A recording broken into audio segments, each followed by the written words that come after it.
ിലേക്ക് വരാം. ഇപ്പോൾ ഒരു മാർച്ച് നടക്കുന്നുണ്ട്, അതിലേക്ക് പോവാണ്. തിരുനക്കര ദേവസ്വം ബോർഡ് ഓഫീസിലേക്കുള്ള യൂത്ത് കോൺഗ്രസിന്റെ മാർച്ച് തത്സമയം.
ബിനൽ ലീല സാബു ഒരുങ്ങളുമായിട്ടുണ്ട്. ബിനലെ, ശബരിമല സ്വർണ്ണക്കൊള്ളയുമായി ബന്ധപ്പെട്ടാണ് കോട്ടയത്തെ ദേവസ്വം ബോർഡ് ആസ്ഥാനത്തേക്ക് ഓഫീസിലേക്ക് യൂത്ത് കോൺഗ്രസിന്റെ മാർച്ച്.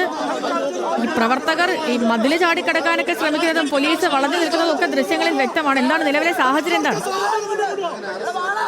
പോലീസ് ലാത്തി വീശുകയും ചെയ്തിരുന്നു. അതായത് ഈ ഓഫീസിന്റെ ഒരു ഭാഗത്തെ മതിൽ തകർന്നു കിടക്കുകയാണ്. അതുവഴിയാണ് ഈ പ്രവർത്തകർ അകത്തേക്ക് തള്ളിക്കയറാൻ ശ്രമിച്ചത്. ആ സമയത്താണ് പോലീസ് ലാത്തി വീശിയത്. വലിയ ഒന്നും തള്ളും പോലീസുമായി പ്രവർത്തകർ നടത്തിയിരുന്നു. ഈ ശബരിമല സ്വർണ്ണക്കൊള്ള വിഷയം ഈ തെരഞ്ഞെടുപ്പ് എടുക്കുമ്പോൾ വലിയ ചർച്ചയാക്കാൻ തന്നെയാണ് കോൺഗ്രസിന്റെ തീരുമാനം. അതിന്റെ ഭാഗം കൂടിയായിട്ടാണ് ഇന്ന് പ്രതിഷേധ തെരുവ് തീരുമാനിച്ചത്. യൂത്ത് കോൺഗ്രസിന്റെ പ്രതിഷേധമായിരുന്നു. ഏകദേശം 50-ലധികം ആളുകൾ പ്രവർത്തകർ ഉണ്ടായിരുന്നു. അവരാണ് ഇവിടെ ആദ്യം ഇതിനു മുന്നിൽ, ഈ ഓഫീസിന് മുന്നിൽ ആദ്യം പ്രതിഷേധിച്ചു.